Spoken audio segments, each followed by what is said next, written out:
I'll now call to order the regular meeting of the Board of Trustees of the Texas Southmost College District. Trustees present tonight are Mr. Eduardo Campirano, Mr. Chester Gonzalez, Ms. Alela Garza, Dr. Roberto Robles, and Mr. Rene Torres. Also present is our illustrious president, Dr. Juliet V. Garcia.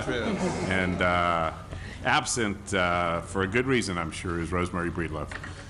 We've got a lot of things tonight, and so we're gonna move a few things up. But right now, I think the first item we're gonna move to is a board briefing on athletics update, because there's been a lot going on in athletics right now.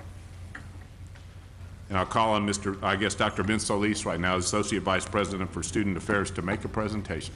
Thank you, Chairman Oliveira. Dr. Garcia, distinguished members of the TSC board, a lot has been happening, as Mr. Oliveira mentioned, in the world of Scorpion athletics.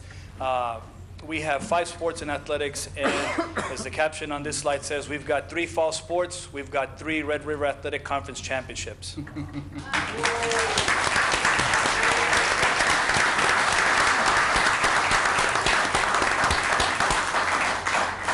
Tonight is going to be my pleasure, my sincere pleasure, to introduce to you an outstanding group of young students and a stellar group of staff that makes all of this happen week in and week out, with the travel, the dedication, and the efforts that they put in to get these championships.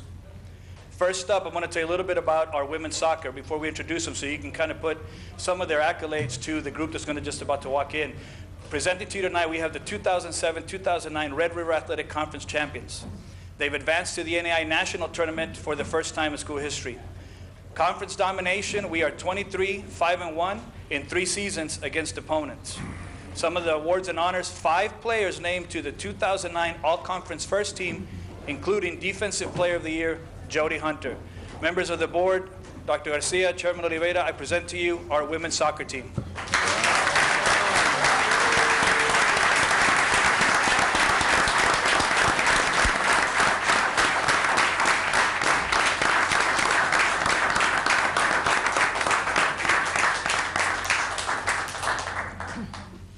Chairman has mentioned this group of young ladies not only represents our campus well, they are the yardstick that all of the students are measured by on campus. They perform well in the classroom, on the field, and they carry themselves and our institution's name with pride. Once again, this is the 2009 Red River Athletic Conference Women's Soccer Champions. Yes.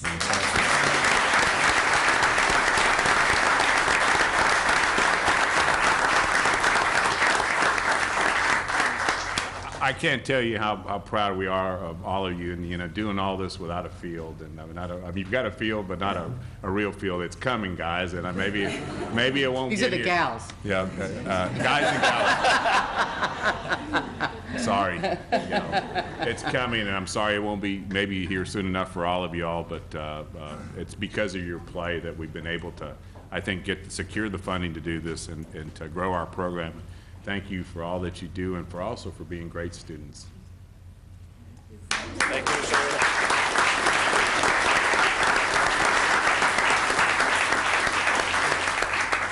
I would also like to thank the team. We're very, very proud, and the coaches, for all that you've done to work so hard to get here. We see you running all the time around campus, and we're so very proud of the way you represent each other and all of our students on the field, and of course this university.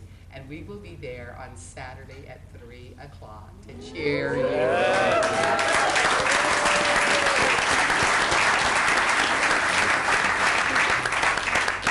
Thank you. Mr. Chairman, I would ask that if the board is up, Mr. Torres. Just to listen. I'm one that seldom misses a game. You probably never see me because I hide in one corner, but I'm always there. It's never easy being a student athlete. There's challenges every day, from doing your homework to that paper and to showing up to practice every day. And commitment is every day. It's not when you feel like it, or when it's easy, or when it's convenient. It's every day, and that's why you're there where you are, because of commitment. And it's not over yet. You're going to the next level, and it's a lot tougher at the next level. But I've been to your games, and most all of you are pretty tough. There's nothing soft about soccer. Okay? Thank you for your efforts.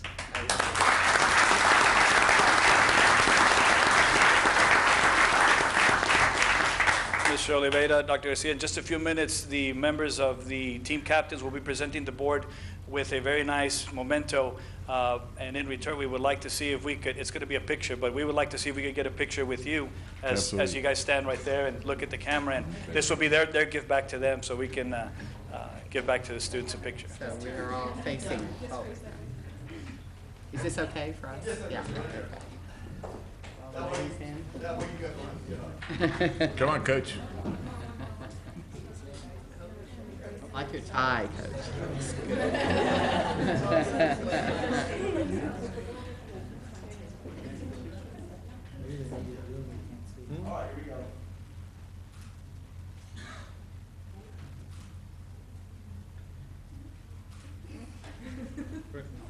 All right.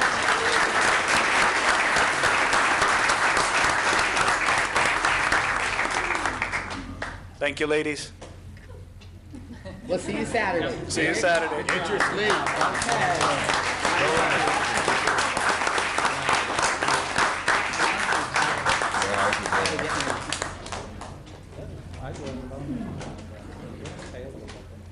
Mr. Oliveira, Dr. Garcia, member of the boards, I would also like to give you a few accolades about our men's soccer team.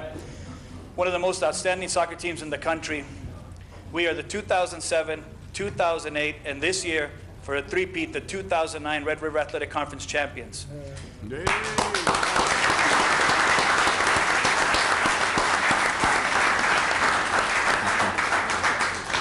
We have advanced to the National Athletic Intercollegiate Association Championship Tournament for the second time. Against Red River Athletic opponents, we have never lost. They have a record of 31-0 in 3 seasons. Y'all are scary.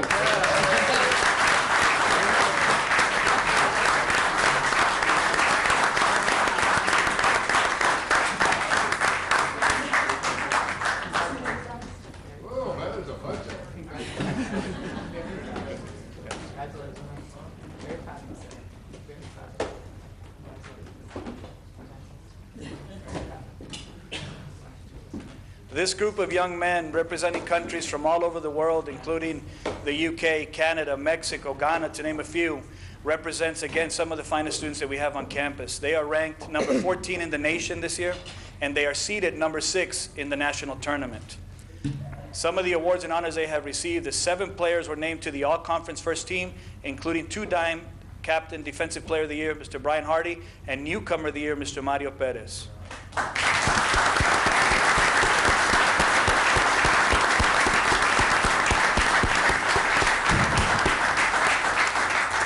Members of the board, I present to you our 2009, 2008, 2007 undefeated, never lost a game soccer men's champions in the Red River Athletic Conference.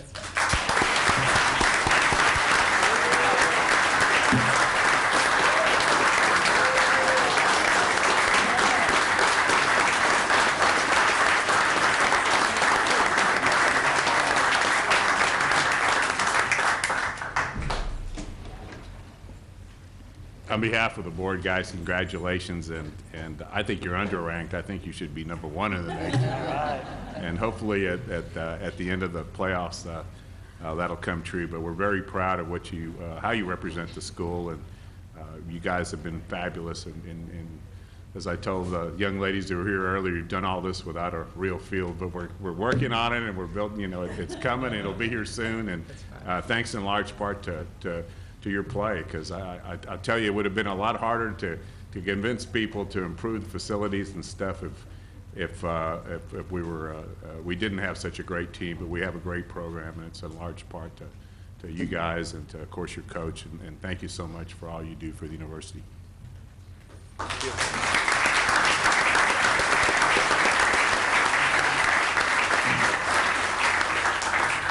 Few words. Soccer is a team sport, but it's made up of individuals, and each one of you is important, whether you're on the field or off the field. And the team is made up, again, of many individuals, and every one of you has a responsibility, whether it's in the classroom or on the field. And what you've done out in the field is really amazing. I've been to all your games, and you have a lot of talent.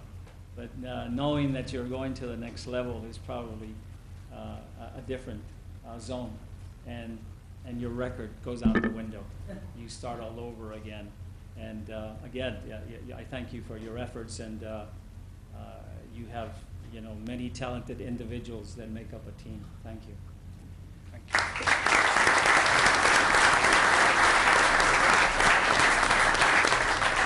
I wanted just to mention that I also am very proud of you guys, and I was watching one of your games a couple of weeks ago, and ball came very close to where I was seated, and my grandson wanted that ball really bad, and he ended up getting the ball because it fell onto the sideline, and holding on to it because there was a little bit of a scuffle. And what I enjoyed so much about watching this, there wasn't a scuffle, there was a discussion. And the discussion was in so many languages that I couldn't figure out who to be upset about or who was this or who was that. But I love the way it ended because finally the ref did what he needed to do, said what he needed to say, and everybody went back to their corners. And then you came back and really hit them next time. So I appreciate very much your enthusiasm inspires us, and your play and your success inspires all of us to try and represent you as well as you have represented us. And in our facilities, we mean to do that as well. So we will be there Saturday night at 7 o'clock to cheer you to victory. Thank you, Joe.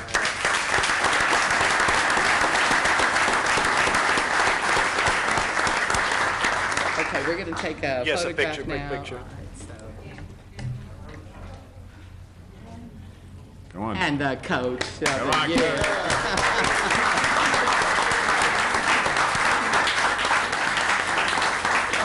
Hey, Coach.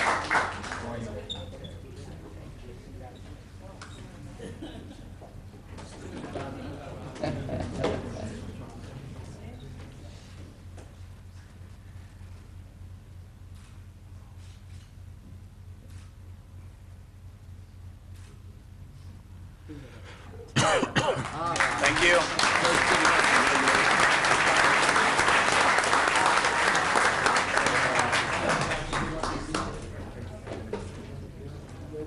That's hot, you know?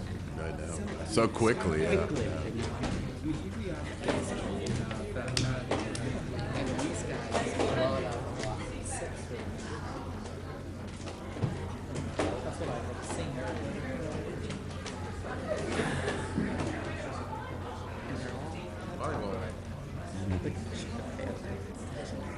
Yeah, soccer's always a Mr. Oliveira, Dr. Garcia, members of the board, last but certainly not least, we have our volleyball program. Our volleyball program, very much like the two programs that you've just seen, has had a tremendous season under new leadership, and they have a spectacular season and will continue on to nationals. We are the 2009 Red River Athletic Conference champions. We've advanced to the national tournament for the second time in school history. We have a perfect record against conference opponent this year at 18-0. We have won not only every single game, but every single match these young ladies have played throughout the season. They are ranked number 9 in the nation and have an active win streak of 28 wins. Awards and honor for this group of ladies includes 4 players named to the all-conference team, including Player of the Year, Arlene Ferreira, Setter of the Year, Ms. Dayanara Bracero, Freshman of the Year, Val Cabolco, and Newcomer of the Year, Judy Boel. Members of the board, this is some of the members of our volleyball team. They are headed to nationals and are a great group of young individuals and young ladies who represented well at every level of the game, in the classroom and in the community. I present to you our volleyball team.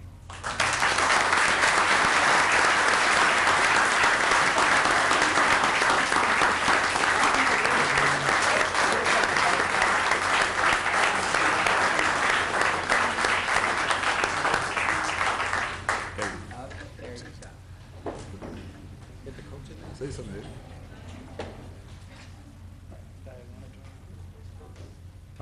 There you go. And our coach of the year. Coaches. If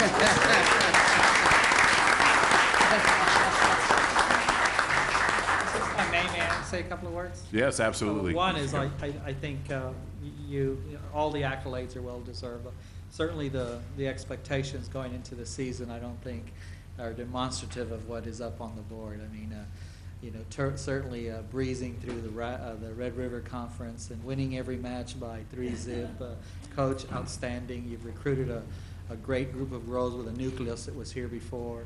This campus has enjoyed success in the past in volleyball, but certainly not at this level. And I can't begin to tell you in places that I traveled to and talked about the university that they were aware of the volleyball team's success. So we're very, very proud of not only how you represented this institution, the accomplishments, the hard work, both on and off the field, but you've got memories to last you a lifetime here, and they're not over yet. So thank you so much for everything you've done. Congratulations.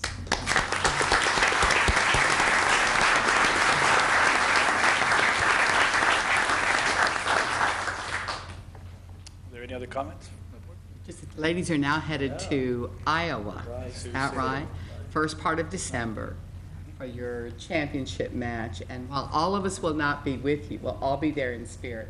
And we'll be on the web watching it because it will be webcast. So just know that we're cheering very loudly from here for all of you. I've been watching, TSC volleyball, I don't know, last 15, 20 years. And we've been to the Nationals before. 3 times, I believe, and you're with a special group. Your experiences that you've had in the last year or 2 years, and the experiences that you will have at the national level are something that you can tell your kids and your grandkids. You're very special because you can relate these experiences to your family back home and to the people that you know here. This is once in a lifetime when you go to the Nationals, and you've earned it. And like the commercial says, you've worked hard and you've earned it. So congratulations again.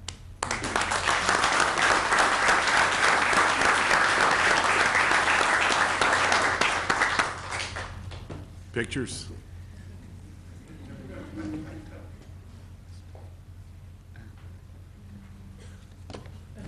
Sorry.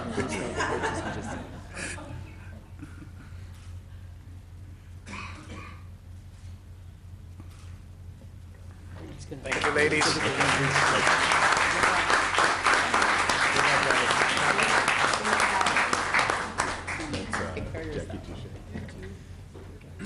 Chairman Oliveira, members of the board, and Dr. Garcia, one of the areas that I left out as we spoke about each of the individual teams was the individual awards that our 3 head coaches have received this year. It is my honor to announce tonight that each of the head coaches that we have in each of these programs has been awarded and nominated and received the honor of being named the Coach of the Year for their respective sports.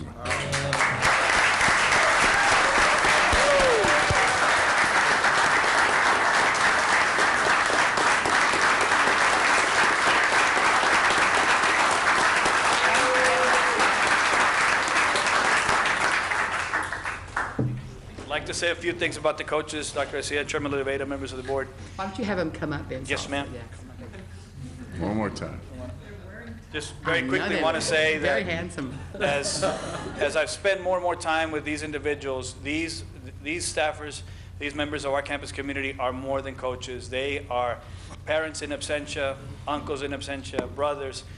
They work night and day tirelessly. They spend long hours, forget about what's on the field, the roads that they travel, the time that they spend with them in the hotel, checking them in, checking them out, meals, it never stops. And for their dedication, they've received this award from their peers and their colleagues, and it is well deserved. I introduce to you the 3 coaches that we have from our programs.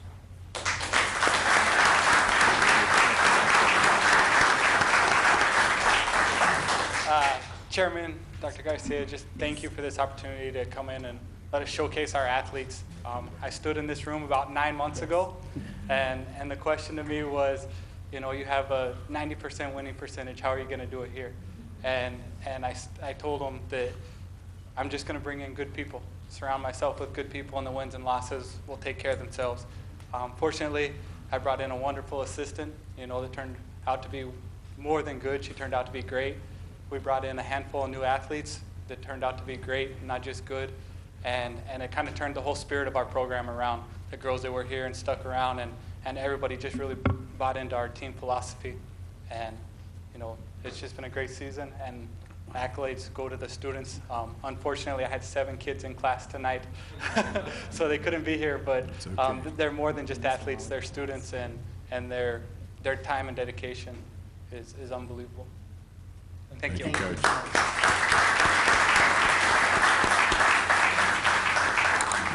Chairman, Dr. Garcia, the board, and the campus community. Firstly, I'd like to say thank you for allowing us to be highlighted this evening. I know you've got an extremely busy schedule, so I know the players are really gracious of that from all the sports. But obviously, it's been a fantastic season for us.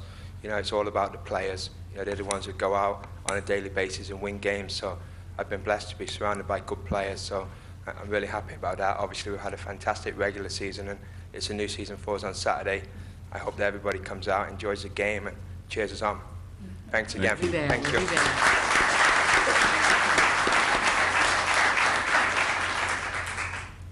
Dr. Garcia, members of the board, and everybody else in this community and on campus, first of all, I want to thank you guys for putting us in this situation to be able to, again, win and have this pressure and this expectation of winning. A lot of times it's not easy, but we talked about this all the time. We are really, really blessed that we are in this situation of this high expectation, and we really see this as a privilege, and we thank you for it. And from my standpoint, I want to thank the players. They're not here. We have Helen Waxy, one of our captains, as representative here, but our players and our coaches as well, they do a lot of work, not only on the field, but off the field and in the classroom, and I think they represent this campus well. You can see that not only by the stuff that's by our record and by our championship, but by the stuff they do in the classroom as well, and how they represent this institution. I'm really, really grateful to have such a great group. Hopefully everybody's excited as well, and all I can tell you, I know you guys know game times for Saturday, but come out there and you won't be sorry. We'll put in a good show and win. Thank you. All right.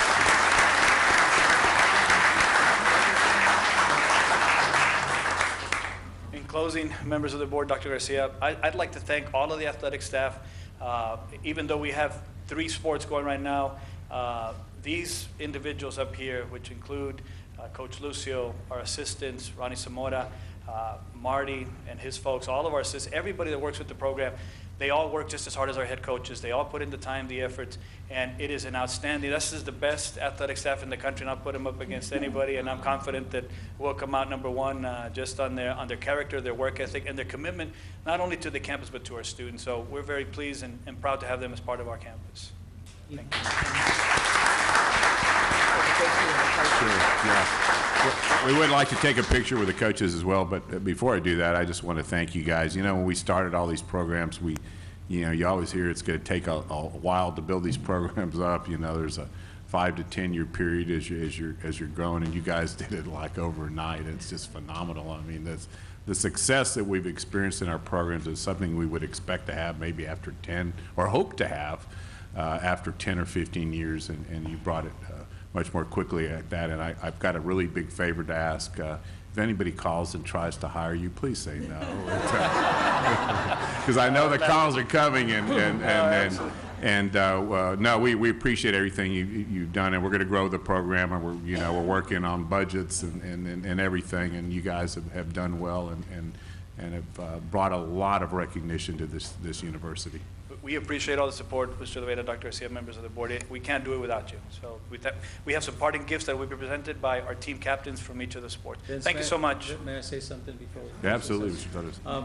Todd, you said the right, you used the right language, that you surround yourself with good people, and that's the key. And all of you have surrounded yourself with good people. And you've given the credit to the athletes and to the students, and rightly so. But good athletes need good leaders, and all of you are good leaders. And I'd also like to, thank the people behind the scenes. There's many people that are behind the scenes that do a lot of work also to make the team to be a success. And again, I thank you for your efforts.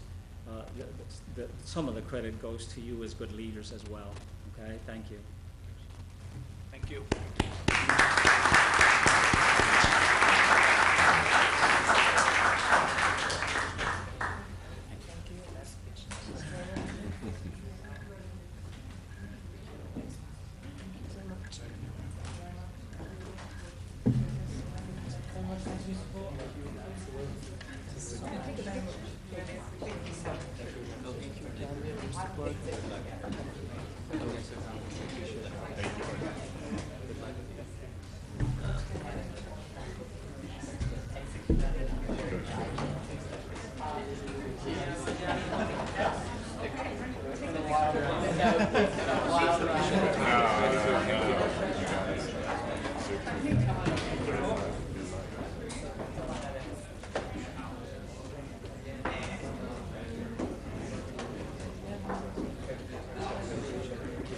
Maybe we should sit.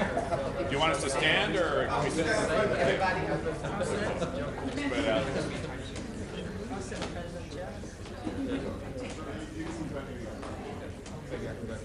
Yeah.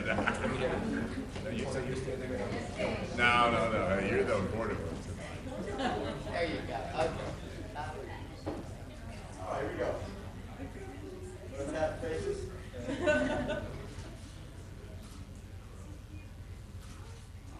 Thank you so much.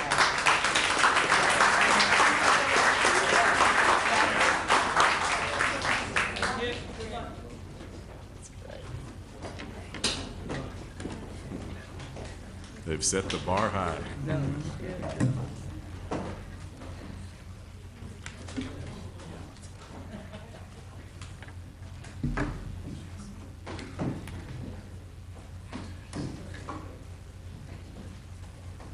The next item on the agenda is we have some announcements, and I guess the first item be a certificate of achievement for excellence in financial reporting that I'll call on Dr. David Pearson to make this announcement.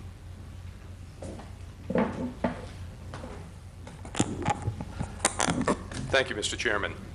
The Texas Southmost College District prepares annual reports which reflect operations and the financial health of the district.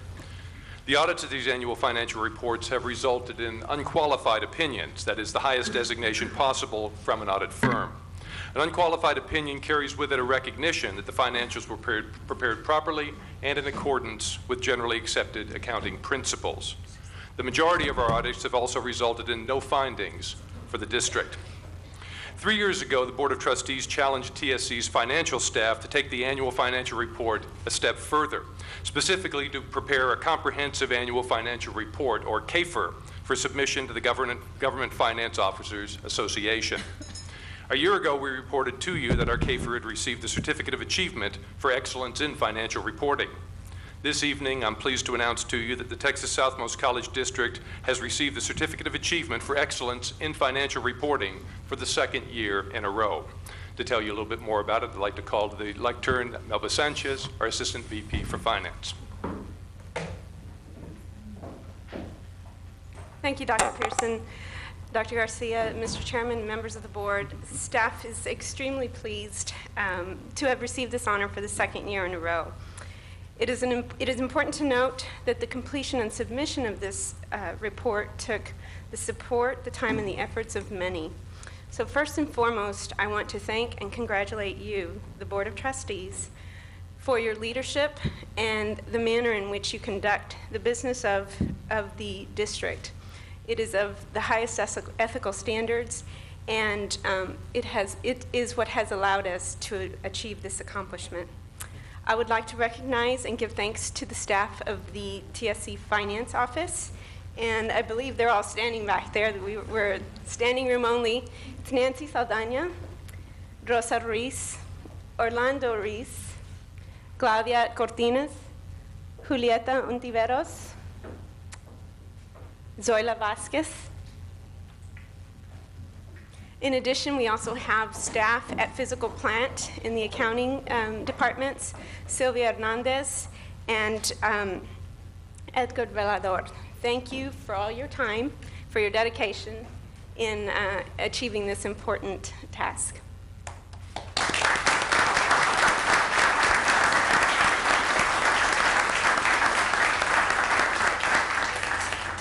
Under Partnership Affairs, I'd like to thank the construction, the facilities offices, the district operations staff, and also physical plant for bearing with all of us as we You go through all the paperwork, the budget restraints, the approvals, signatures, everything that we have to go through in order to make things happen. I would also like to thank the UTB TSC Business Affairs Division under Ms. Rosemary Martinez, with whose collaboration we're able to also complete this report. And last but not least, our auditors at Long & Chilton for assisting us in the completion of this. The partners there are Mr. Carlos Barrera and Mr. Juan Mendoza. Many thanks to their staff as well for all the time and their expertise in getting this accomplished. We look forward to the successful completion and submission of the fiscal year 2009 CAFR, which is ongoing as we speak, and we hope to present that for your consideration next month. Thank you so very much.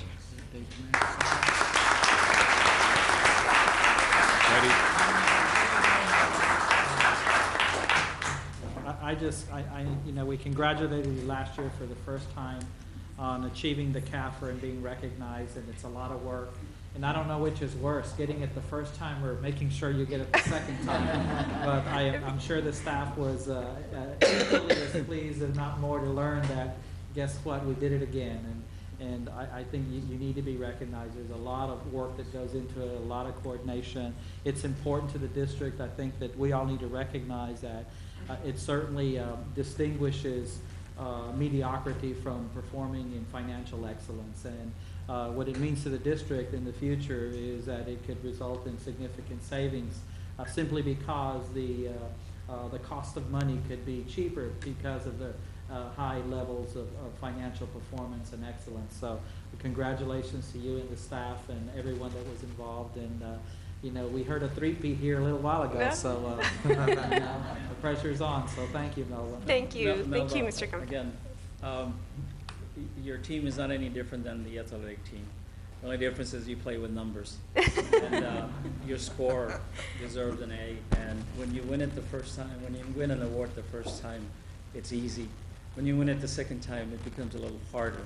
You set the standard, and the standard is an A. So from now on, everybody expects you to win that award, which makes it different. No pressure. But again, thank you for your work. And again, you're not any different than the athletes. You have a team, and you have to work together, and you play with numbers, and you've done well with the numbers. Thank you. Thank you so much. We really appreciate it.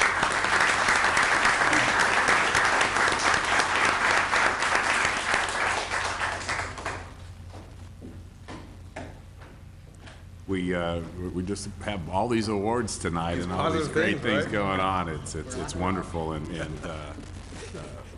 in addition to all the success we've had in athletics and with Melba's office, we've also gotten national recognition recently for our professional grounds, our maintenance crew that take care of our facilities here and take care of all the beautiful landscaping that you see and everything else. And I'm going to call on Dr. Pearson at this time to make an announcement on that. Mr. Chairman, members of the board, there are many marvelous things, as you know, about our campus, and one of which is the unexpected discoveries that all of us make all the time as we walk through our buildings and around our grounds. Our campus is well and truly a lovely place to be.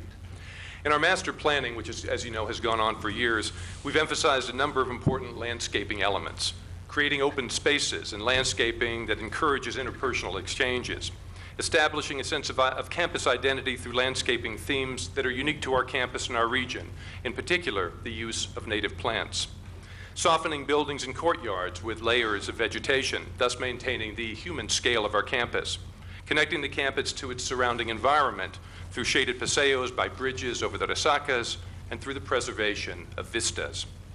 And for years, our folks at Physical Plant have been pursuing these objectives, and with remarkable success, as all of us here on this campus know. And tonight, as Mr. Oliveira said, it's my pleasure to report to the board that our landscaping efforts have now received both recognition and an award from beyond our campus, specifically from the Professional Grounds Maintenance Society. Here to give you a little bit more about the news is Assistant Vice President for Facility Services, Alan Peaks.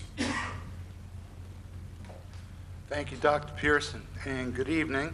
It's a great pleasure to introduce our Superintendent of Grounds, Mr. Larry Newberg. The groundskeeping staff makes each trip to our campus an eye-catching and wonderful experience. The Professional Grounds Management Society was founded in 1911. Its members include colleges and universities, office parks, hotels, and theme parks. Each year, the Society votes its Green Star Awards to the best maintained landscapes in 6 categories. The University of Texas at Brownsville and Texas Southmost College was the grand award winner in the Urban University Grounds category. Wow.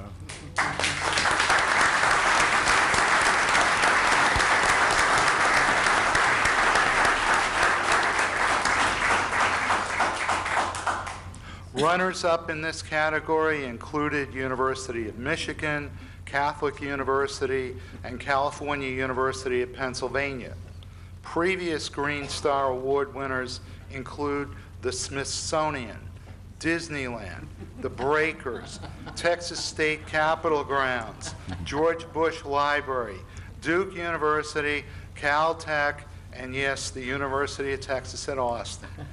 Here is Larry Newberg to provide you with more details.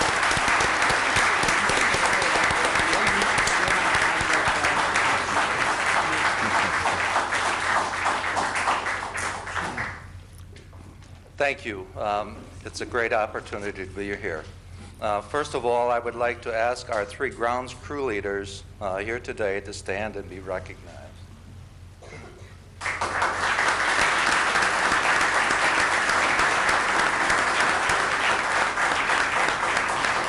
Juan Morales.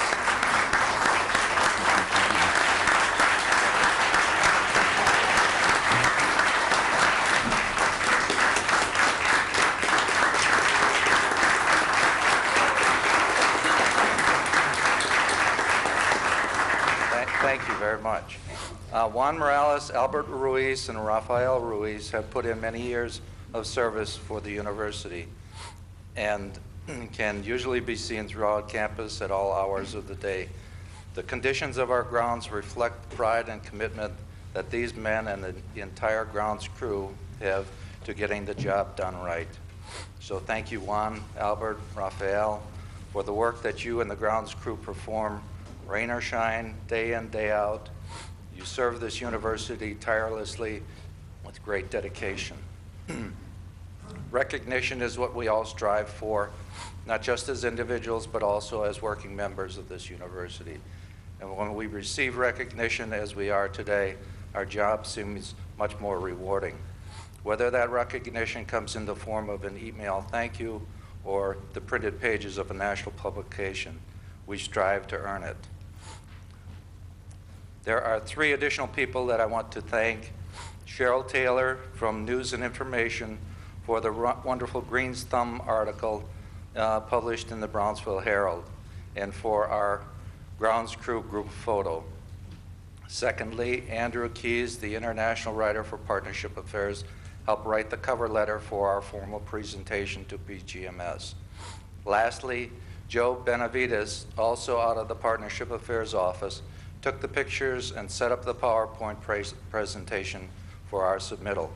This truly demonstrates what a dedicated group of people can accomplish. Thank you.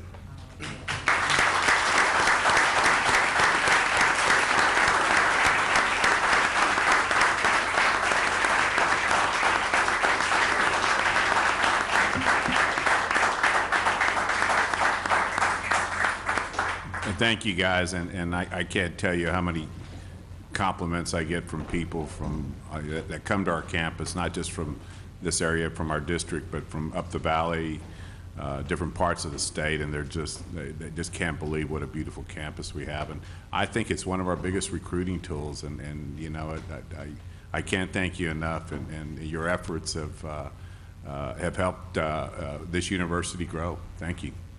I would like to take an opportunity also to, I didn't say it to Melba and her group, but please know how proud I am. I thought I couldn't have added more, the perfection that was already said, but take what I saw, and I appreciate all of your excellence.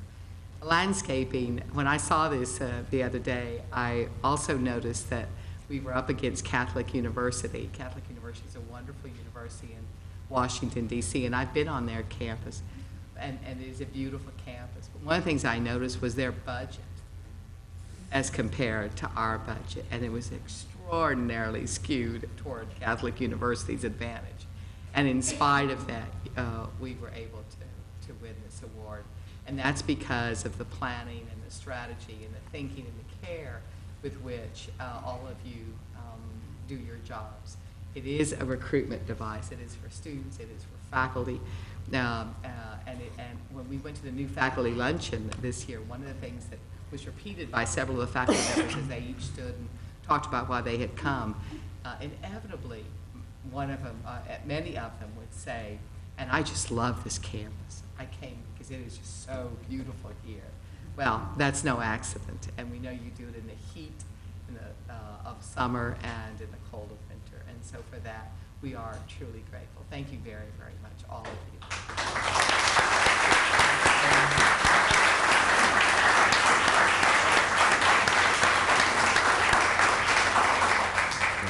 David, on a personal note, when I saw you walking up here, I almost cried a tear of joy because my brother retired from the maintenance department. He was here for 20 years.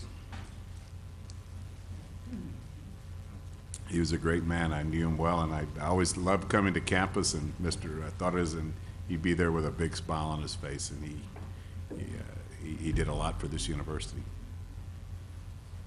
Thank you, gentlemen. Thank you. Very, very much for being here. Thank you, Mr. Thomas.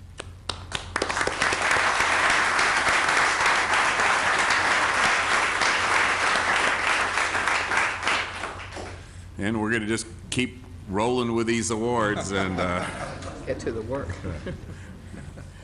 The next item, and I'm thrilled to announce, and I think almost everybody here in this room is aware, unless you've been on a sabbatical or living in isolation, for the last few months. Our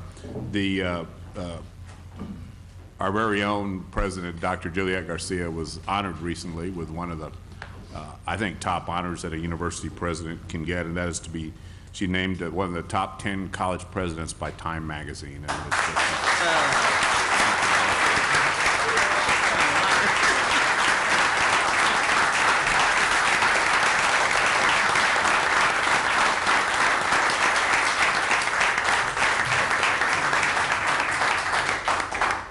I will tell you, those of us that have worked for her, we've known that for a long time. It's just the rest of the country now knows that, and brings, I mean, I can't tell you the prestige, the honor it brings to this institution. And, I've been with her to Austin many times. We've been to Washington, and it's tough up there, asking for money and asking for more programs and stuff, but she commands so much respect, and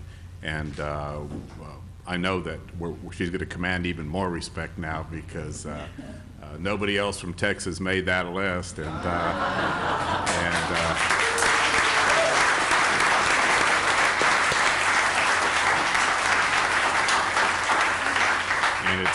it's well deserved, and I'm going to turn to her at this time and ask her to say a few words. Can I say something? Thank you. I'm just going to repeat what I wrote you in an email, and it's very short. You are now nationally ranked like our athletic teams. The only difference is that your court dimensions are endless. Isn't that lovely? Isn't that wonderful? Absolutely. Well said. Well said. Well, it has been a privilege, is all I've been able to say to folks. It was a great surprise. Of course, you must know that. I got a phone call between San Antonio and Austin saying, would you mind being interviewed? You're under consideration. And so I was interviewed for a little bit, and then the next phone call I got was, the next thing was an appointment on my calendar for a photo op. And so the photographer was here on campus, so when I walked in, he said, congratulations, and I said, where are you from? And he said, Time. And I said, I got it. So it's not exactly a real formal process here, but we have received wonderful congratulatory notes, emails, calls, now from all over, actually all over the nation and internationally, from folks that know us and know of our work and are so proud because this award goes to this work. It does not go to one person, you know that. I mean, all of this, from landscaping to financial reporting to now athletics, to physics, to biology, to everything. That's what they're applauding. They're applauding the boldness of our work and the dreams that we had to make a difference in this community. We have often said to folks that there is no place. You can get more prestige in lots of places. You can get more money in lots of places. But you're never going to work quite as hard as you will as if you work here.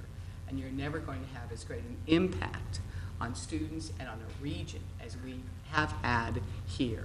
So what that honor recognizes is the decades of support that we've had internally from faculty, from students, and from staff who believed when we didn't even know ourselves that something great could happen, who believed it could happen, from the community that was willing to take a chance on us over and over again, and continues to have faith in our work and in the potential for more success. So we need to all accept this. This is not an award for any one individual. It's an award for the effort and the work and the privilege that we have all had to be in a place that allows us to surface our courage and to work together and have great impact. So thank you. Thank you. Congratulations.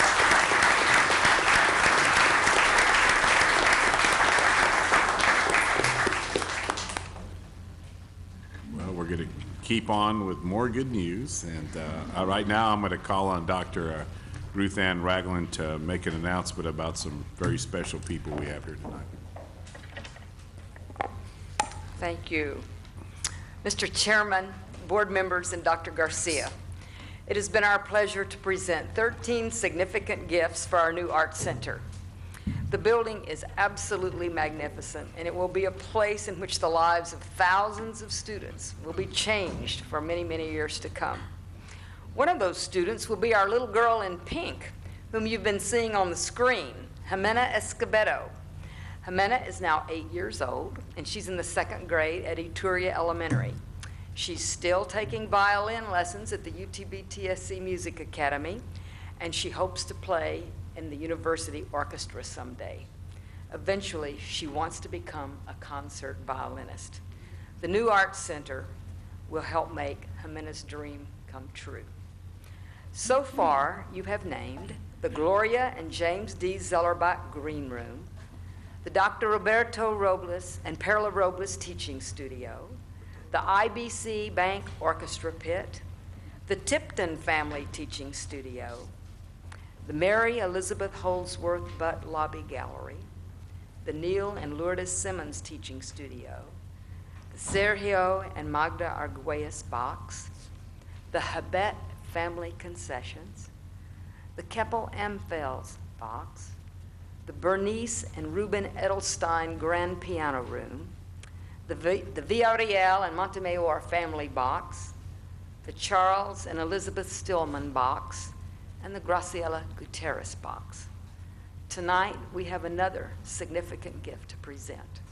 This is a gift from Richard and Elka Jarris of Brownsville.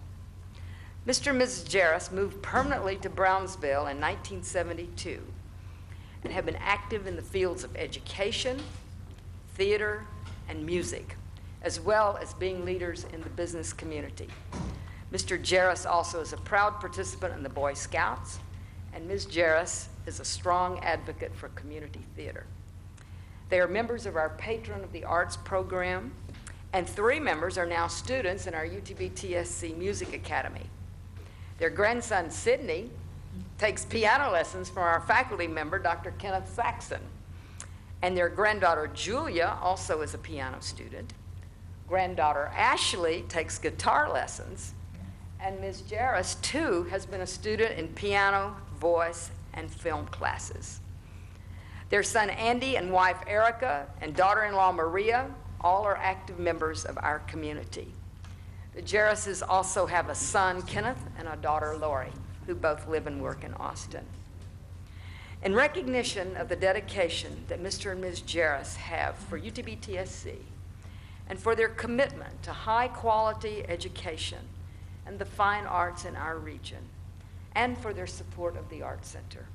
We would like to recommend that the board name Box E on the first floor of the Arts Center the Elka and Richard Jarris Box.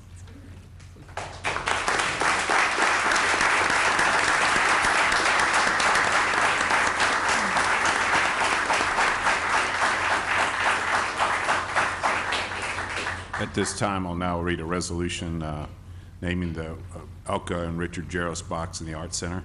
Whereas Richard and Elka Jarris are outstanding friends of the University of Texas at Brownsville and Texas Southmost College, and whereas Richard and Elka Jarris have been strong advocates for students through their support of the programs that benefit students in the community, and whereas Richard and Elka Jarris are dedicated to the development of fine arts in the community and believe strongly that all people should have the opportunity to experience high-quality education, performances, and programming.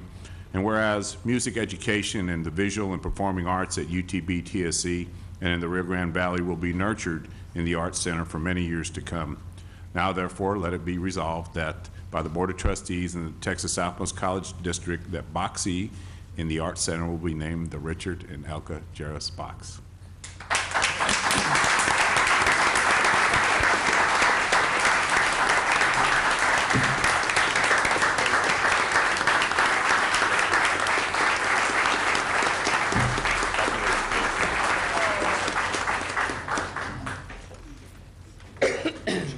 Thank you very much. Mr. Chairman, I'd like to make a motion to accept. Oh, I'm sorry, we have to approve this first. Oh, yes. yeah. I give Okay, it to Dr. yes.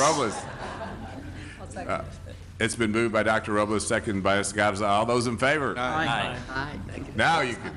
Oh, good. Thank Good- you, Richard. Good evening, Dr. Garcia, board members, faculty, and guests here tonight. Elka and I and my family, who's present here tonight, we're very honored to be here in recognition of the small gift we made to a very large and magnificent art center. And I want to say to my children and my grandchildren and the other guests here that as we take from this community, from the schools we go to, the parks we use, the zoo, and all the very many things we have in our area, you also must give. And giving doesn't mean always money. It also in the form of the talent you have, your time, which is a very valuable commodity, and all other types of things you can give. And this giving is actually the chemistry which keeps a community together and which makes a community like ours different from all other communities. And my daughter-in-law, Erica, my son, Andy, Maria, and Elka already very much involved in the community and giving in various programs are involved. My grandchildren, Sydney and Ashley and Julia, also are very much involved through the Boy Scouts and the Girl Scouts in various projects in the community. And by the way, Sydney, we have one Saturday over at EDS, as always. And so, I'd also like to take the time to thank the board and Dr. Garcia and the faculty and staff from the unbelievable job they've done in the detail in designing this art center. I toured it the other day and I was amazed. Even the way the air conditioning ducts and the conduit that went through the walls are channeled in such a way that no sound can get out from one room to another. And this gives a 49,000 square foot facility where students can learn and practice and perform in an atmosphere that's second to none. In fact, I'm honored and I was informed that the art school, I should say the music school, before they even go into this fine facility, are judged to be equal or excel the Juilliard School of Music or other institutions of that.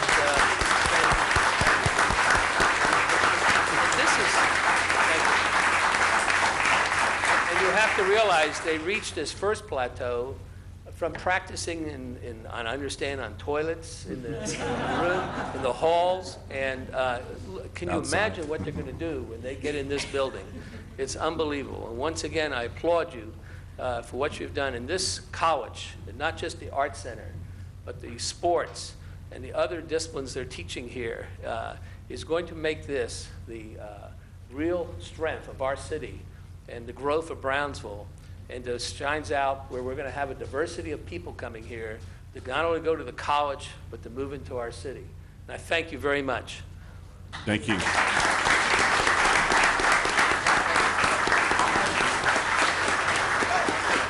Just a little thing. Congratulations to Dr. Garcia. Thank you, everyone. As having set foot on this campus, I'm so amazed at the Music Academy and everything that goes on here. It really, you can tell that I get very emotional. Thank you.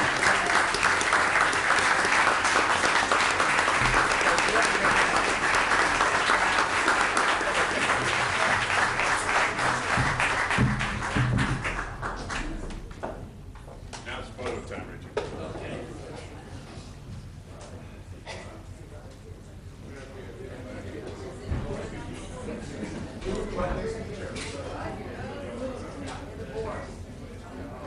Go ahead.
Richard, you can't leave yet. They still want to say some nice things about you. Hang on a second. Yeah. You're not off the hook yet.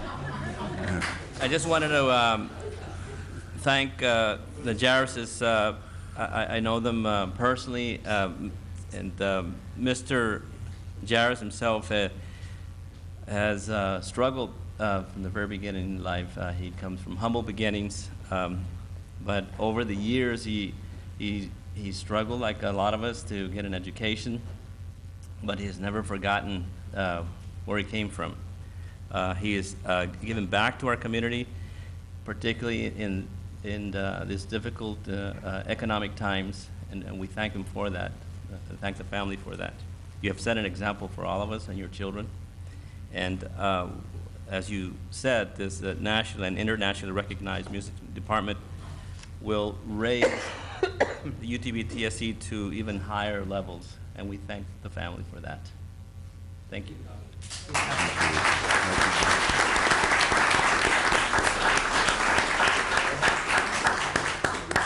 We're excused. You're excused now. We'll see you at the Art Center next. Thanks again, guys. Thank Bye-bye. you so much, guys.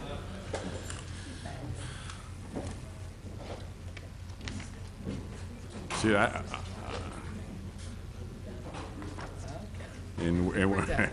well, we're done for. We're going to take a short break, and then we have a couple of big speakers to the agenda. We have one more resolution. You want to do that one before agenda items? Yeah, that doesn't matter. We could do it. Yeah, let's just do that. Okay. Then we have a resolution for the Big Read program too. Yeah. Okay. We have another resolution tonight to honor a dear friend of the university.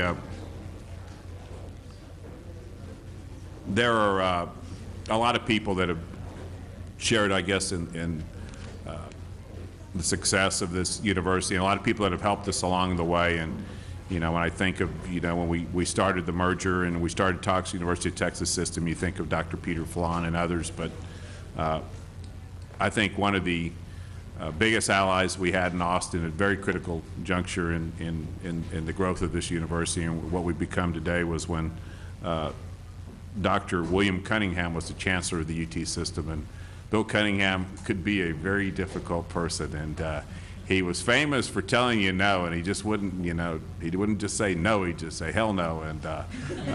And he, when we decided, and I say that in humor because he always came around. If you sold him on your idea and you had a good proposal, Bill was willing to listen, and he was willing to change his mind. And when we decided to become go for 4-year status back in 1996, 97, I didn't think it could be done. The coordinating board had taken the position, no more 4-year universities. The state of Texas had said no more 4-year universities, and so we had incredible odds. And this, several of the board members that are here today voted on that. Chester, I think you were there, and then Mary Rose Cardenas was there, and then others that are not here today. But we made that decision to go for 4-year status, and I remember when Dr. Garcia told Dr. Cunningham, his reaction was, "We can't do that," and the Board of Regents will never support it. And he asked for a meeting in Austin with myself and I think Tony Carnesi, and I can remember sitting in Senator Lucio's office, and he told us, we can't do it. There's just no support in the legislature for it right now. It'll happen someday, it just won't happen now. And we told him, we can do this with you or without you. And, what do you want to do? And he says, well, I'll be with you. And he was. And he was more than just with us. He was a tremendous supporter and helped us in every way he could, and has been a great friend of this university for many years. And one of his parting gifts for us was that he signed a 99-year lease with the University of Texas system. And so he's not here tonight. We honored him last week. Many of us attended a banquet honoring him that was put on by Senator Lucio. But he is a great friend of ours. And with that, I would read a resolution, and we'll ask for passage. Whereas William Cunningham has made important contributions to UTB, TSC, and other UT system institution, whereas as chancellor of the UT system from 1992 to 2000, his support of our institution has been of great value, and whereas he presided over the UT system during the fledgling years of the partnership between Texas Southmost College and UT Brownsville, and whereas UTB TSC has experienced unprecedented growth both in the students and in programs during his tenure, and whereas as chancellor he oversaw the removal of his partnership, renewal of the partnership. My eyesight's getting bad in my older years. That has been first signed in 1991 and extended for another 99 years. And whereas the partnership has expanded educational opportunities for Hispanics and first-generation college students in this previously underserved area. Now therefore be it resolved on this 19th day of December 2009 that the Board of Trustees of the Texas Southmost College District hereby commends and pays tribute to William Cunningham for his leadership in education for both the state and UTB TSC. Be it further resolved that a duly certified copy of this resolution will be presented to William Cunningham, and a copy be incorporated into the minutes of the Board of Trustees meeting of the Texas Southmost College District. This time I'll entertain a motion for passage. It's been moved by Mr. Capiano, seconded by Mr. Gonzalez. All those in favor? Aye. Motion carries. And I'd like to present this to Dr. Cunningham personally, if I could. Okay. He's been a wonderful friend, and I'm sorry he couldn't be here tonight. I think next on the agenda, we actually skipped over speakers to agenda items and public discussion. Max, anybody sign up? Okay, no sign up. Okay, so then we've got one more resolution I'm going to call on.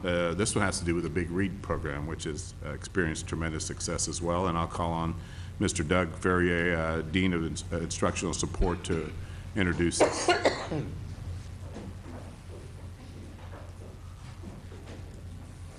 Good evening, members of the board, Madam President.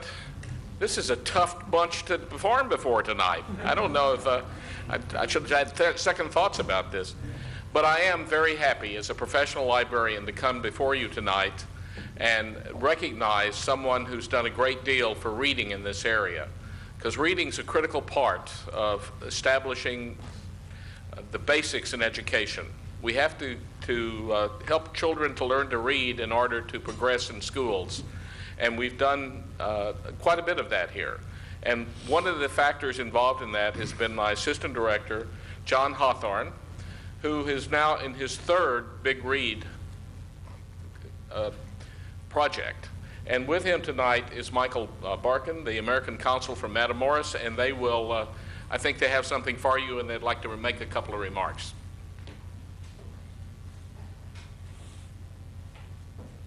Yes, good evening, Dr. Garcia, Chairman Oliveira, and distinguished members of our board. We are very gratified to have, for the third time, received the Big Read grant. And this year's book is Fahrenheit 451, which we won't go into great detail with, but we do have my assistant, Millie Hernandez, here, and she would like to present all of you with copies of the book, as they're located in a box right by the camera. The book as well as the reader's guide. And we have been able to do a lot of programming already, and we're going to continue to do events in the UTB TSC service area.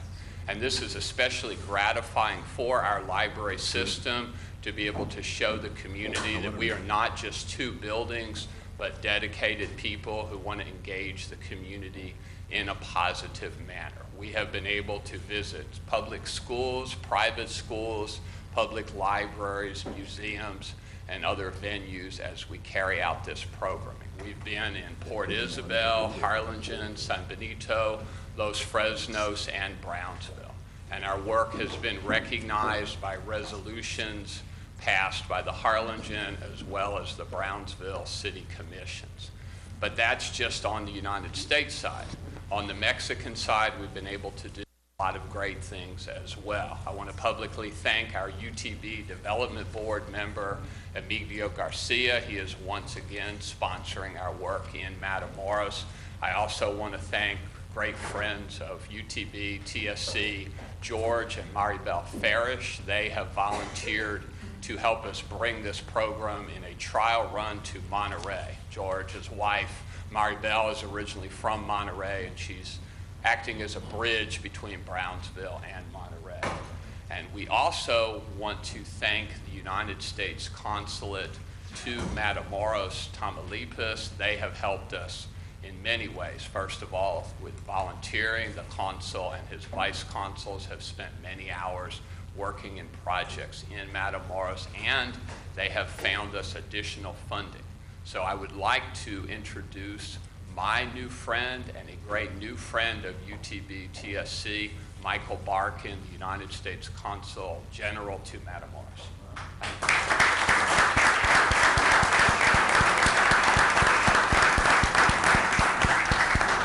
Good evening, Mr. Chairman, Madam President, members of the board. Thank you for the opportunity to see a great university and college in action. As an outsider, let me say I'm very impressed with what I've seen tonight and what John has shown me over the past few weeks.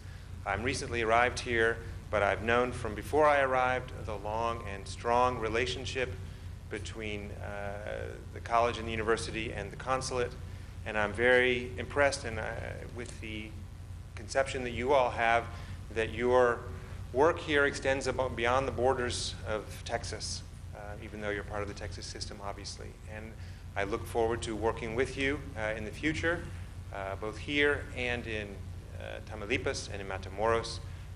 This is a very exciting project. John has done a tremendous amount of work, and his team on bringing these concepts and the opportunity to take American literature, translate it into Spanish, and present it to Mexican students to encourage them not only to read and to think, but also to experience the culture of the United States in a profound way is a great opportunity for me, and I look forward to all our working together in the future. Thank you.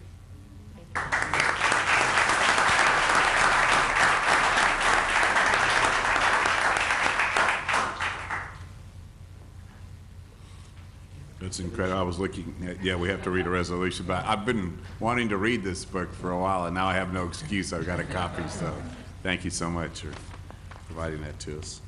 We have a resolution at this time that my failing eyesight is looking for. Here, 1 second. Here it is. Accept the resolution. Big Read Program. Whereas the Big Read is a program designed to restore the importance of reading to the center of national culture, and whereas the National Endowment for the Arts awarded UTB TSC a $20,000 grant in support of the local Big Read program, and whereas the United States Department of State awarded UTB TSC a $5,000 grant in support of the Big Read Mexico, and whereas the university has many community partners in both Brownsville and Matamoros, including the Mexican consulate in Brownsville and the American consulate in Matamoros. And whereas the Big Read encourages reading by having communities come together to read and discuss a single book. Whereas the kickoff event to launch the local Big Read program is scheduled for November 20th at 6:30 p.m. in the food court of Sunrise Mall in Brownsville. And whereas the kickoff event to launch Big Read Mexico is scheduled for November 14th.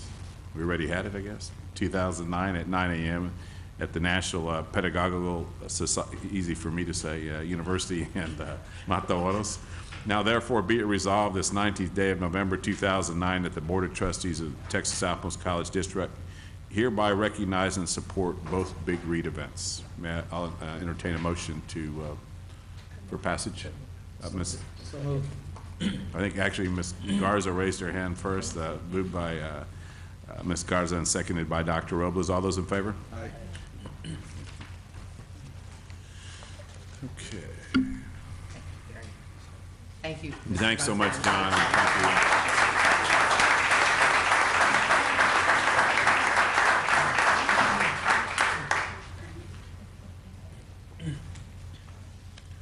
Next item on the agenda is approval of the minutes of the September 30th meeting. Has everybody had a chance to look at them? I'll entertain a motion. So moved. Moved by Mr. Gonzalez. Second by Mr. Torres. All those in favor? Aye. Motion carries. Next item is we have a board briefing by Dr. Luis Colon, our interim vice president for research.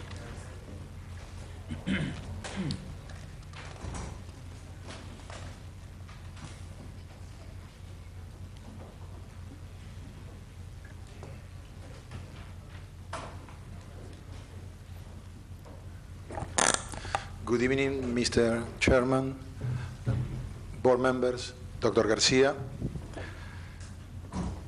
I would say it's difficult to follow, you know, many championship, beautiful things. Therefore, we'll try our best. First, I want to mention why science is important. And I love this sentence from Ismail Serajeldin, which is the director of the New Library of Alexandria. And science can help to feed the hungry, heal the sick, protect the environment, provide dignity in work, and create a space for the joy of self-expression. Yet, lack of opportunity to master science and the new technologies will accentuate the divide between rich and poor. And I couldn't resist to put a little picture of our tree of life because our environment inspires science. If you look at the research expenditures and you look 1991, we had $19,000. In the year 2000, we almost reached the $300,000 mark. In the year 2002, we surpassed the $1 million mark, and I'm happy to say that in the year 2009, we surpassed the $6 million mark.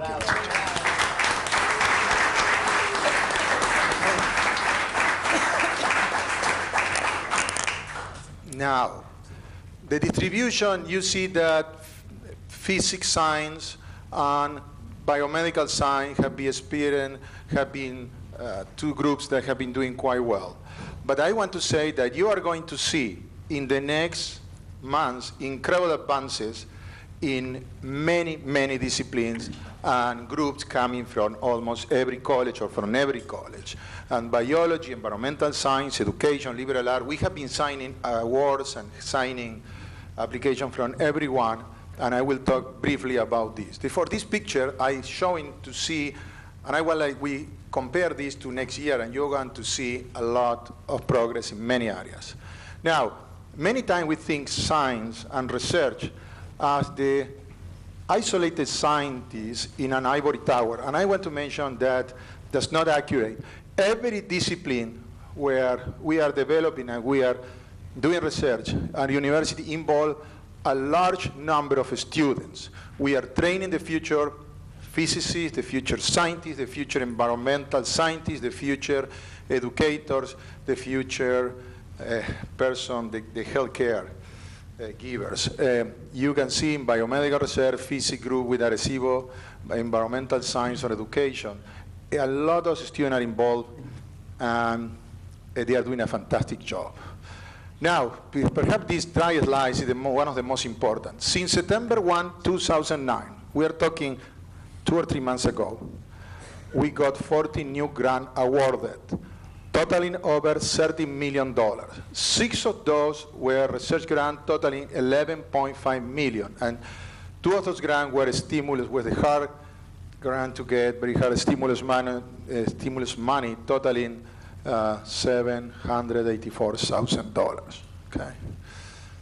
Now, there is 2 grants because the center are in my division that I want to talk. One is the NASA grant from $5 million.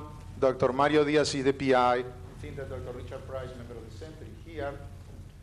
This is an extraordinary important grant that is dedicated to create new areas of experimentation in astrophysics to train more student, undergraduate, and graduate, and to extend this incredible outreach program that the Department of Physics and the Center of Gravitation and Astronomy have developed. Another grant from our research center is the NIH, it's a $3 million grant from the National Center of Minority Health and Health Disparities. I serve as the PI, and this grant is dedicated to develop, improve research infrastructure in biomedicine, to better mentor junior faculty, to train, to create new curricula to prepare better students in biomedical research, but also in health careers, and to provide new instrumentation for biomedical research. This fit beautifully with the strategic plan of the university and with the new Science and Technology Learning Center. Therefore, these grants are going to help to provide the research infrastructure needed there. Stimulus Research Grant Award. We got $1.3 million. We got 3 grants from NIH. Dr. Eldon Nelson, myself, and Dr. Emilio Garrido got grant from NIH, and Dr. Creighton from the Center of Gravitational Astronomy, and Dr. Lay from the Computer Science Department got 2 NSF awards. Now, I don't want to forget mentioning that not only we have been getting a significant number of awards, we also were able to bring the first biotechnology company to ITEC. And I want to recognize Earl Downing. Thank you, Earl. Thank you. That had been working extremely hard. We have been working. This is our first experience for us. The company received $1.3 million in funds. And again, this company is actively collaborating with our scientists and also is engaging our students in something very important, which is renewable energy research. And I want to say that we are not resting. We sent 27 grant applications, new applications from September 1, 2009. 20 of those were research grant applications. I want to recognize my right hand, Karen Galper.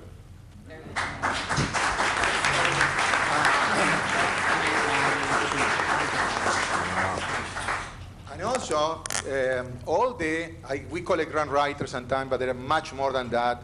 Bibi Krug, Jill Francisco, Selena Garza, Paul Cavanagh, Yvette Perez, Pat Skipper, Prissy Tighton, and Jack White. And I need to thank you because you are supporting partially this grant writer. We couldn't do what are we doing without your support.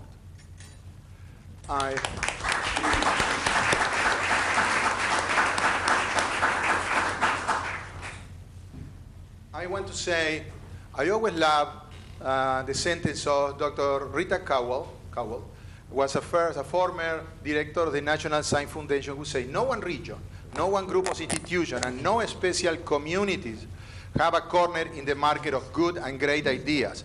Smart people or outstanding researchers. Great ideas can come from just about anywhere. And I can say today that great ideas come from the University of Texas at Brownsville and Texas Southmost College.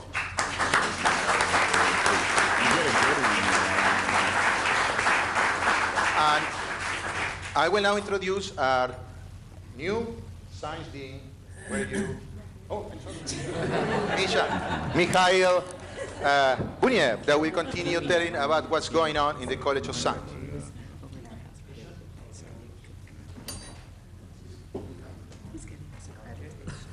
Mr. Chairman, Dr. Garcia, members of the board, ladies and gentlemen, it's my pleasure and delightful to share with you success stories from the College of Science, Mathematics, and Technology. And believe me, we have some. However, I was also impressed with the success of our athletics, of our maintenance. So I am proud to be part of this university. Thank you very much for accepting me to your family. Thank you. Before I proceed, I would like to draw attention to two facts. First of all, of course, money matters. But at the same time, all of us know that it's very important at the time of financial difficulties, economic crisis, to have proactive approach. And in the College of Science, Mathematics, and Technology, we have proactive approach. Then most grants that I'm going to talk about have interdisciplinary nature, and that's why a subtitle of my presentation, Converging Disciplines. Look, in 2010, we have 10.5 million worth active grants. All of all, 37 active grants. But you know, this situation has been changing very fast. Right now, I hope we are submitting one more grant, and so all of all, we're going to have $11 million worth of grants. Then recent grant awards. Since August 1st, we have 4 grants totaling on $4.5 million and 37 grants pending, more than $11 million. And again, all faculty members and all departments are involved with this grant submission. And this is just amazing. And so hopefully, in the next several months, we will see much more money coming to this university. Recent grant awards.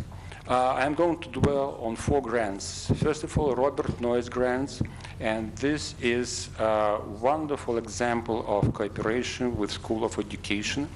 With School of Education, we developed and received this money, though Department Chair Jerzy Magilski, Math Department Chair, is principal investigator for this grant, and hopefully with this grant, we'll have much more math and science teachers in our schools.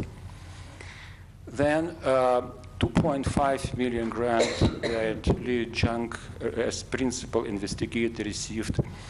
And this grant is aimed to develop new online courses for our graduate and undergraduate computer science program and attract more Hispanic American to our computer science, engineering, and math program. And this is, again, a cooperative effort of our different departments and faculty from different departments. Then this grant is aimed to develop online courses in computer science, and Dr. Han-Shang Lee received this grant as well as the next one. And next one is grant, MRI grant. With this grant, we are going to purchase $350,000 worth computer machine. And I just want to dwell a little bit more on this grant, because I believe that this grant lays foundation for our future in the areas of computational science and mathematical science and computational modeling and mathematical modeling. Most of us, of course, know that fast machines right now part and parcel of hardcore sciences like physics or chemistry. However, so right now, high-performance computing become just part of our lives.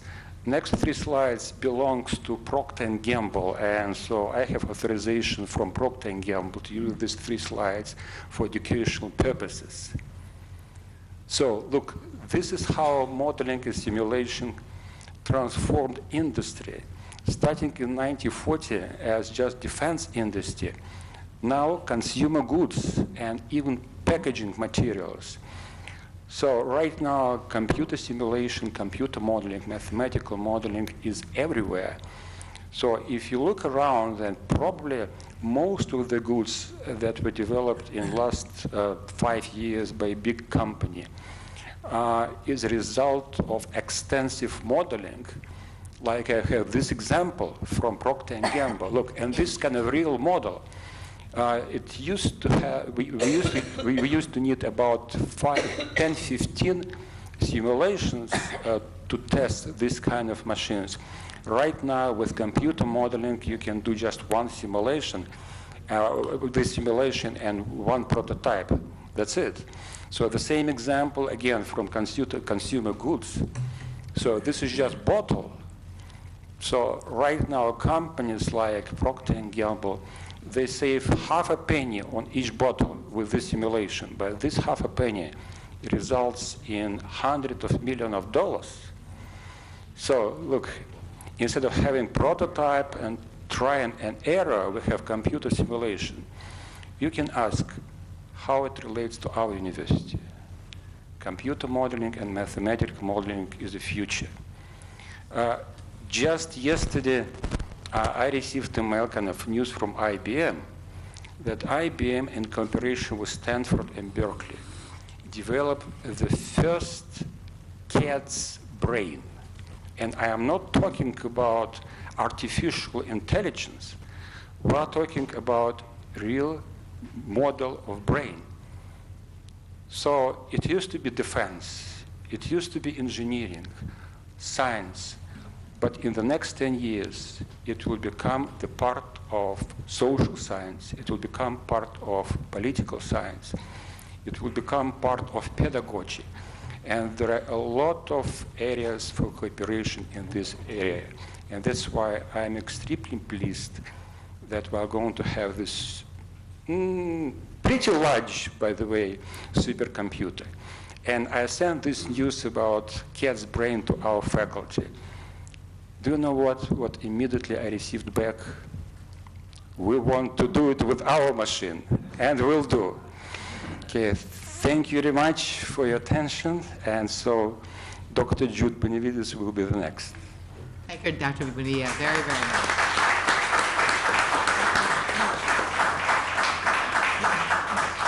You made the right decision coming here. Absolutely. Thank you so much. Good evening. Chairman, President, Board of Trustees, everyone here, faculty and staff have been very patient and waiting. What a night to get to talk to everybody. Number ones all over the place, and now I've got to step up and remind everybody what it's like to be in the classroom. So hopefully we'll go through this rather quickly, and you'll learn a little bit about the Bahia Grande, not part 1, but the sequel. Okay. And hopefully, unlike movies, the sequel will be even better than the first. As you can see here on the left, if those of you, I know the board has seen presentations of the Bahia Grande before, but for the benefit of those who have not, I'm going to go very quickly, just a couple slides of what it used to look like. You can see here on the left, right, you see John Wallace, the U.S. Fish and Wildlife Manager, walking across a dry, barren, almost desert-looking landscape.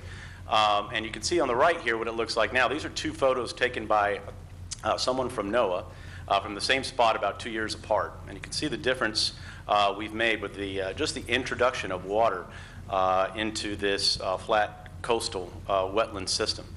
And prior to 2005, this was our own private dust bowl. We know that blowing sand and salt was causing problems. not only for visibility, but for health. It was causing problems for young kids and older folks that had asthma. It was causing electrical outages and shortages throughout the eastern portion of Cameron County. And most importantly, it was causing it, making it harder for folks to travel to South Padre Island. And when South Padre Island got wind of that, things started changing. And we did that by building the pilot channel. This was a collaborative effort spearheaded by the U.S. Fish and Wildlife Service. This picture here is by Richard Stockton, taken by the air on July 16th in 2005. And we built this, what we call a pilot channel. It's a small channel because we're going to replace that hopefully soon with a much larger channel. And I'll finish up the presentation talking about some money that the state is getting ready to approve for just that purpose. But even when that pilot channel was built, we had these two little culverts, which I'm showing here by two little yellow lines, that served as a choke point for water coming into the bay. And it took quite a bit of time for water to flow in and out each tidal cycle, and minimized the amount of water that would flow in and out each tidal cycle. And in fact, you can see the fan-shaped portion here of water filled with sediment from the channel, and it would not get a chance to really circulate through the entire bay and come out. So, in short, that was my introduction. We have to ask ourselves the question, is the mission accomplished? Well, I can say that we've certainly made significant achievement. But as far as mission is accomplished concerned, not quite yet. We've got quite a bit of work to do.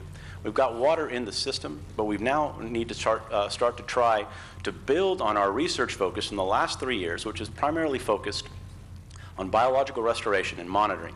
This effort was spearheaded by Dr. David Hicks, and he procured a grant from the EPA with help from myself, Dr. Heiss, and Mrs. Shands, and several other folks for $440,000 from EPA. In fact, ironically, tomorrow the final report is due, and I'm putting the finishing touches on that report later tonight after this presentation. In that process, we went through data collection, salinity, temperature, depth, bag seines, as you can see here on the right, people collecting fish samples, counting, determining the diversity of species and the amount of species that were found. All of these are pictures of students, and we would monitor the bay in 3 different segments and seeing how well the introduction of water was, in essence, reawakening this bay and attempting to restore habitat. I also have to explain the absence of my tie. The absence of my tie today is because I was out in the Bahia Grande just 2 hours prior to this presentation. And I was out there with students, and we were out there for about 45 minutes in our lab. And in that 45 minutes, we saw egrets, beautiful egrets. We saw herons, all blues, great blues. We saw tricolored herons. We saw 4 nilgai that actually ran across the road in which we were driving down. We saw a rattlesnake, and we saw loads and loads of mosquitoes. And those mosquitoes are there because the water is there. We're looking to shift our research focus a little bit. Before I get to that, I also have to mention the Clayburgh Foundation grant that Mrs. Shands, as PI, procured. This is the second grant they've gotten, we've received from them over the course of 4 years. The first one was around $95,000, and this one was $196,000, which supported hydrologic data collection and education and outreach, continuing our native plant propagation, facility improvements out on the Bahia, and also getting students out there. You can see they are pretty smart in ways of getting channel flows. This water is now moving at quite a fast clip nowadays, at about 3 or 4 feet per second during the highest tides. And they challenge each other on how to stay in the same position in kayaks and swimming, and they have a lot of fun while they're also learning science. This image here shows another aerial image, the pilot channel and the connection of culverts. That culvert was removed. Those culverts were removed and replaced with a bridge that spans the distance of the next, what's going to be the wider channel, in essence allowing greater communication between the ship channel here, which is in essence, for all intents and purposes, the Gulf of Mexico water, that is going to flow greater amounts into the Bahia Grande, and then more importantly, allow enough water to flow out each tidal cycle. This is some of my students' research work collecting this is over 2005 to 2008, continuous sampler for velocity that was provided by U.S. Fish and Wildlife. We now own our own, and we have not had the opportunity to install it yet, but we're trying to do that over the break. You can see the velocities that changed once they removed the culverts that happened right here in the middle. Velocities in the channel about 1 to 1.5 feet per second, skyrocketed to 3 to 4 feet per second both in and out, averaging about 2 to 2.5 feet per second on each tidal cycle. What does this mean? This means that more water is getting into the system. This means that we're reducing the salinity spikes that we're seeing in the Bahia Grande that are so detrimental to the establishment of a diverse ecosystem. I want to call attention to Erica Cornejo, our first MS that worked directly on Bahia Grande work. She was mentored by Dr. David Hicks. I just served on her committee last week, and it was a phenomenal piece of work where her major findings were that fluctuating hypersaline conditions will reduce the anticipated value of the Bahia Grande as a nursery habitat. In fact, she proved that as hypersalinity stabilized, diversity would increase. And you can see here on the bottom graph is the salinity, which are these clear circles, drops down over a period of several months, and we got that rainfall over the last year, including Dolly. Right here was Dolly. You can see this marked drop in salinity in the bay. You can see the black circles, which is the species richness, also skyrocketed. And this represents a significant amount of work on the behalf of several undergraduate students and graduate students that get an opportunity to play in our big, great backyard, which is also our laboratory. Now, we want to move the focus a little bit and continue, while we're continuing to do this restoration monitoring, we want to shift focus to a very pressing problem, which is really the cause of this reduction in diversity, is to understand the problem of salinity. In order to do that, it requires a multi-phased approach, field measurements, math and computational modeling, laboratory simulations, and it requires researchers, as the dean said previous to me, truly interdisciplinary work. We have a team put together of myself, Dr. Price from physics, Dr. Kumar and Dr. Yang from fluid dynamics and engineering, and we hope to get some folks from math as well as computer information systems to help us collaborate with the U.S. Army Corps of Engineers. You can see here on the right, this is a laboratory model, essentially a simulation model, a physical model that is already underway. In fact, it was paid for by pooling returned indirect money. So you see our faculty members don't use returned indirect just to buy themselves bigger computer screens. We also use returned indirect to do some pretty constructive research. I have some pictures here of students actually using this physical model right here. This is our small Bahia Grande. All right, this is all indirect, so it had to be small to start off with, but we've got dreams of bigger models. On the right here is a cylinder, which is our fresh water reservoir, and the saline or hypersaline water that's represented here in the bay. And we simulate the tidal changes here by introducing a wave into this, and you get the side view up here, and this wave will propagate down. I want to take the time here to call 3 undergraduate students that have been leading our research efforts. Mr. Cesar Cantu is here with us today. He is a recent graduate of, there he is, a recent graduate of engineering physics. As a recent graduate, he's mentoring 2 freshmen, one from the same department, engineering, physics, and another from environmental sciences, and those are Mr. Chris Gomez and Mr. Luis Jimenez. Stand.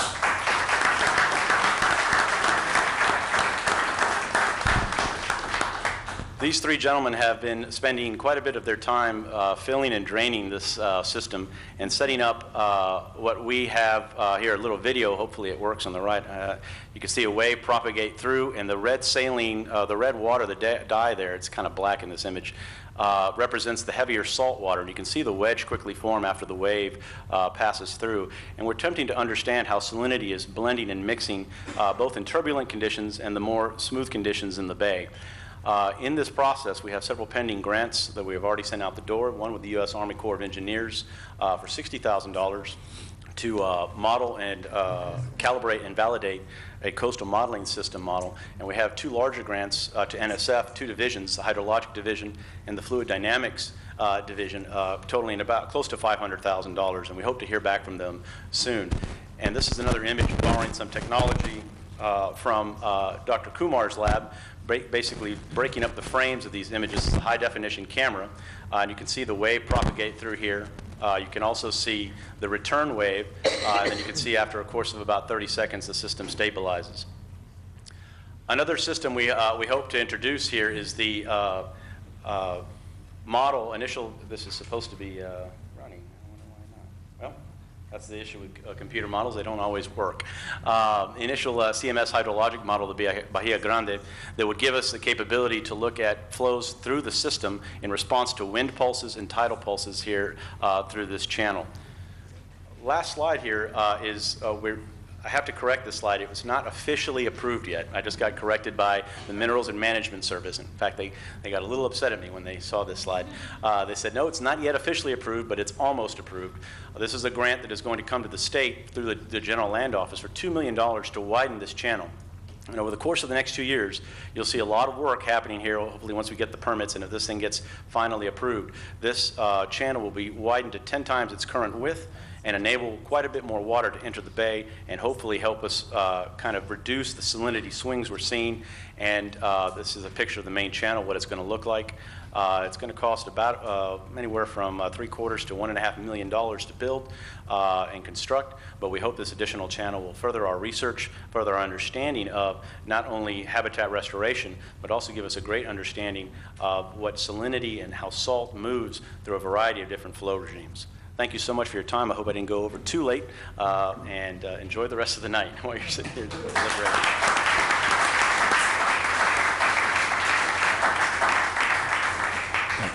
Fabulous work. And did I see that the widening, it's going to be a 150-foot excavation? Or, 150 feet across. Across, right wow. now, 15 feet bottom width. It'll be 150 feet wide. Wow. And we want to hopefully kind of monitor that as it goes along and see what the effects are of that on. And what type, I know you mentioned the birds and stuff, but what type of, aquatic, fish, and what do you, are there redfish, trout coming back? I wish. We wish. There are a few that have been found in there. Primary species right now that are vertebrates are your mullet and basic fish that are come in that are a pioneering type of species. And as soon as we have noticed, thanks to Erica's and Dr. Hicks's work, we've noticed that once those species get a foothold, they tend to get not necessarily wiped out, but chased out by this high salinity swings that we see during our drought periods. And this is a challenge that any type of bay around here is going to have. But this is a heavily engineered system, with the effects of the highway and the ship channel. Well, we're trying to engineer solutions to help it on its way back, maybe set it back, 20, 80 years. In this case, 70, 80 years. In this case, going back as far as habitat restoration is a good thing. So. Dr. Benavides, when you engage in a project like this, of this nature, how difficult is the federal government assisting you with breaking all the bureaucratic tape that goes with all the agencies that it has? That's a really good question. The money, the $2 million grant, I don't want to say it was necessarily held up, but red tape was, through very different agencies, both at the state and federal level at sometimes. But without them, without the state and without the federal government, through the form of U.S. Fish and Wildlife, EPA, the Gulf of Mexico Foundation, which provided Dr. Hicks that first grant, and also the help of many county folks, it wouldn't be possible. I mean, we didn't dig these ditches. We didn't, do all the labor. We just sit back and study. And I tell students to go sample, and I confirm the samples from my computer. So the hard labor and the serious money is paid for by, they paved the way. So we're really appreciative of that. Thank you so much. Thank you, Dr. Benavides, and thank you to all the scientists. You also made a good decision to come here. Every one of you. Every one of you has had to make a very personal commitment to come and not to be part of a science program that's already built, but in fact to design one from scratch in some cases. It's an extraordinarily bold decision.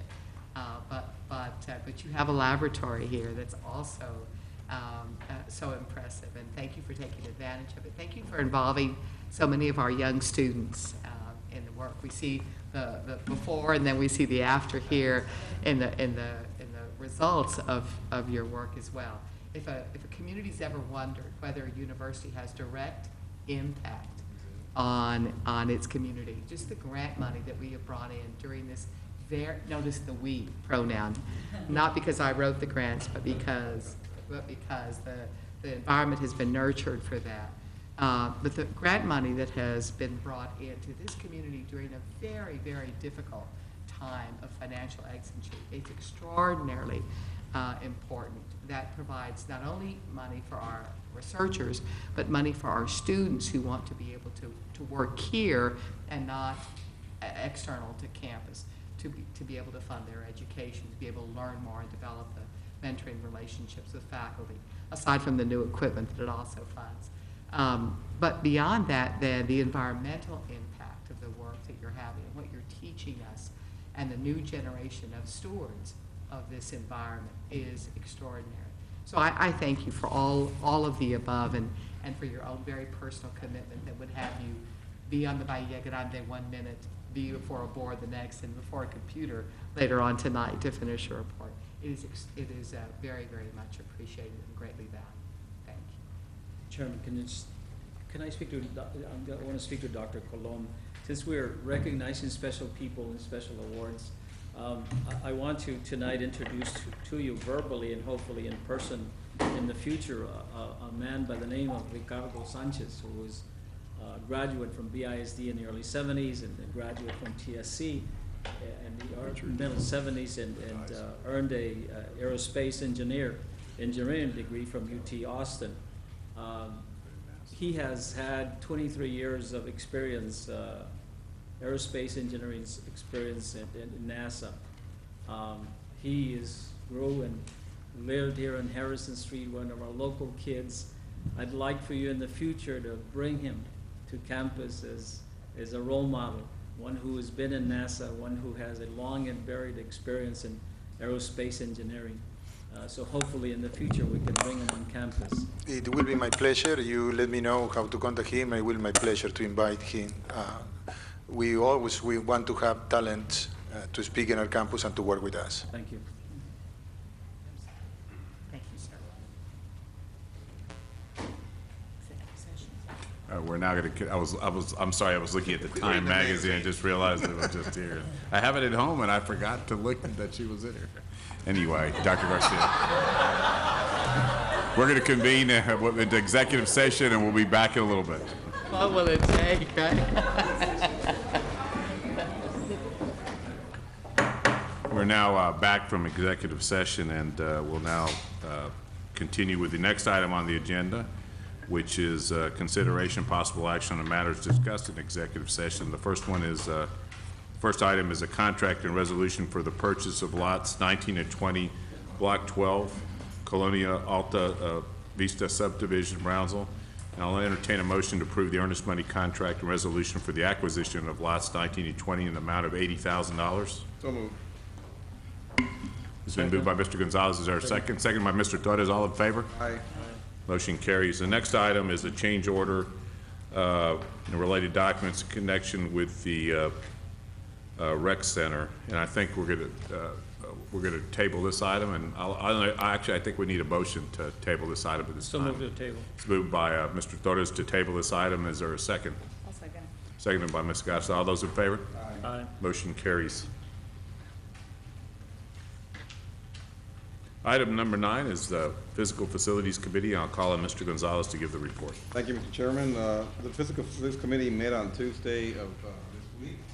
President was our Chair, David Rivera, Trustee Rosemary Breedlove, Dr. Garcia, Dr. David Pearson, Dr. Wayne Moore, Monica Mendez, Diana Bravo Gonzalez of Brothers and Associates, Laura of the OFPC, Elba Sanchez, and myself.